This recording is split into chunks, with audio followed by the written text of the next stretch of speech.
రాష్ట్రంలో గ్రీన్ ఎనర్జీకి ప్రాధాన్యం ఇస్తున్నామన్నారు మంత్రులు. Solar power, hydrogen power, EV charging స్టేషన్లను వీలైనంత త్వరగా తీసుకొస్తామని చెప్పారు. ఆర్థికంగా ఇబ్బందులున్నా సంక్షేమ పథకాలను అమలు చేస్తున్నామని తెలిపారు. అంగన్వాడీ కేంద్రాలను కార్పొరేట్ ప్లే స్కూళ్లను తలపించేలా మారుస్తున్నామన్నారు మినిస్టర్స్. గ్రీన్ ఎనర్జీలో తెలంగాణను గ్లోబల్ లీడర్గా మార్చడమే ప్రభుత్వ లక్ష్యమన్నారు డిప్యూటీ సీఎం భట్టి విక్రమార్క. రాష్ట్ర భవిష్యత్తుని దృష్టిలో పెట్టుకుని పెద్ద ఎత్తున సౌర విద్యుత్ని తయారు చేసేందుకు ప్రయత్నిస్తున్నామని చెప్పారు. గ్రామాల్లో సోలార్ రూప్ టాప్లు ఏర్పాటు చేస్తున్నామని తెలిపారు. హైదరాబాద్ హెచ్ఐసిసిలో క్లీన్ అండ్ గ్రీన్ ఎనర్జీ పాలసీపై స్టేక్ హోల్డర్ల సదస్సులో పాల్గొన్నారు భట్టి విక్రమార్క. త్వరలో కేబినెట్లో చర్చించి సరికొత్త గ్రీన్ ఎనర్జీ పాలసీని తీసుకొస్తామని చెప్పారు. రాష్ట్ర ప్రభుత్వం ఈరోజు మనం తీసుకుంటున్నటువంటి కొత్త నిర్ణయాల వల్ల కూడా పవర్ కన్జంప్షన్ డిమాండ్ కూడా పెరుగుతూ ఉంది.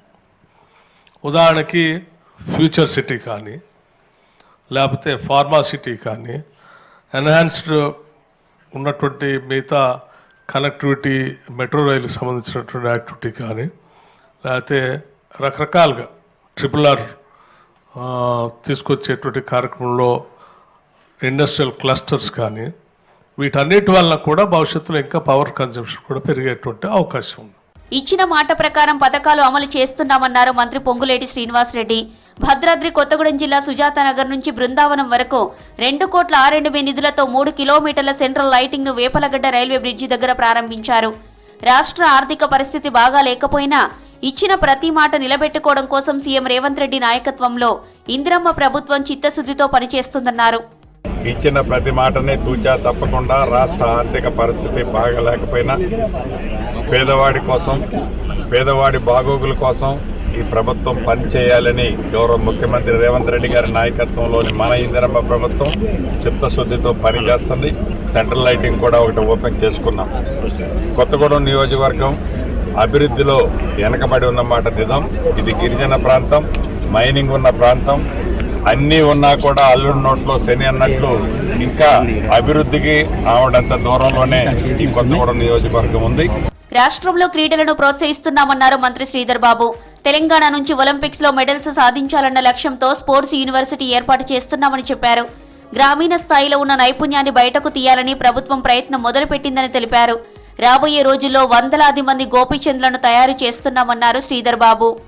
ఈరోజు బ్యాడ్మింటన్కు సంబంధించిన క్రీడ కానీ వందలాది మంది గోపీచంద్స్ మన రాష్ట్రం నుంచి ఎదగాలని ఈరోజు గోపీచంద్ అకాడమీ నుంచే కానీ, మరి ఇతర ట్రైనింగ్ కోచింగ్కు సంబంధించిన ఇన్స్టిట్యూట్స్ ద్వారా కానీ ఇలాంటి క్రీడాకారులని మనం అందియాలే మన దేశానికి. అదేవిధంగా అంతర్జాతీయ స్థాయిలో ఈ క్రీడను పెంపొందించాలన్న ఒక ప్రయత్నం చేసే భాగంలో మేము వివిధ సంఘాలకు సంబంధించి, ఈరోజు ఒలింపిక్ అసోసియేషన్ ఉంది, వివిధ సంఘాలు ఉన్నాయి, స్పోర్ట్స్ అసోసియేషన్ సంబంధించి వారందరి అభిప్రాయాలను తీసుకుని ముందుకెళ్లే ప్రయత్నం చేస్తాం. అంగన్వాడీ కేంద్రాలను కార్పొరేట్ ప్లే స్కూళ్లను తలపించేలా తీర్చిదిద్దాలన్నారు మంత్రి సీతక్క. అంగన్వాడీ కేంద్రాలను ఇతర రాష్ట్రాలకు ఆదర్శంగా తీర్చిదిద్దాలన్నారు. కొన్ని జిల్లాల్లో సాంకేతిక కారణాలు, న్యాయపరమైన చిక్కులతో మూతపడ్డ అంగన్వాడీలను తక్షణమే తెరిచేలా చర్యలు తీసుకోవాలని అధికారులను ఆదేశించారు. హైదరాబాద్ మధురానగర్లోని మహిళా శిశు సంక్షేమ శాఖ కమిషనరేట్ కార్యాలయంలో జిల్లా సంక్షేమ అధికారులతో మంత్రి సమీక్ష నిర్వహించారు. రాష్ట్రంలోని మహిళలను ఆర్థికంగా బలోపేతం చేయాలనేదే ప్రభుత్వ లక్ష్యమన్నారు మంత్రి సీతక్క. చదువు విషయంలో తల్లిదండ్రులు అమ్మాయిల కంటే అబ్బాయిలకే ప్రాధాన్యత ఇస్తున్నారని తెలిపారు. ఆడపిల్లలను చదివిస్తే ఏదైనా సాధిస్తారని చెప్పారు. హైదరాబాద్ ప్రజాభవన్లో 25 మంది మహిళా లబ్ధిదారులకు షిప్ మొబైల్ వెహికల్స్ ను అందించారు సీతక్క. ఆడవాళ్ళను గౌరవించాలన్నటువంటి లక్ష్యంతో సీఎం గారు ప్రత్యేకంగా ఇందిరా మహిళా శక్తి ఏర్పాటు చేసి, మరి సబ్సిడీలు ఇప్పించి, లోన్లలో కూడా వడ్డీ లేనటువంటి రుణాలు ఇప్పించి, ప్రతి ఒక్క మహిళకు, ప్రతి ఒక్క మహిళా సంఘంలో ఉన్న సంఘానికి ఏదో ఒక పని ఉండాలి అనే ఉద్దేశంతో 17 రకాల వ్యాపారాలను గుర్తించడం జరిగింది. సంగారెడ్డిలో పలు అభివృద్ధి కార్యక్రమాల్లో పాల్గొన్నారు మంత్రి దామోదర రాజ నరసింహ. అమృత పథకంలో భాగంగా 40 కోట్లతో నిర్మించనున్న తాగునీటి సరఫరా స్కీమ్కు శంకుస్థాపన చేశారు. మహిళా సమాఖ్య ఆధ్వర్యంలో నిర్మించిన షాపింగ్ కాంప్లెక్స్లను ప్రారంభించారు.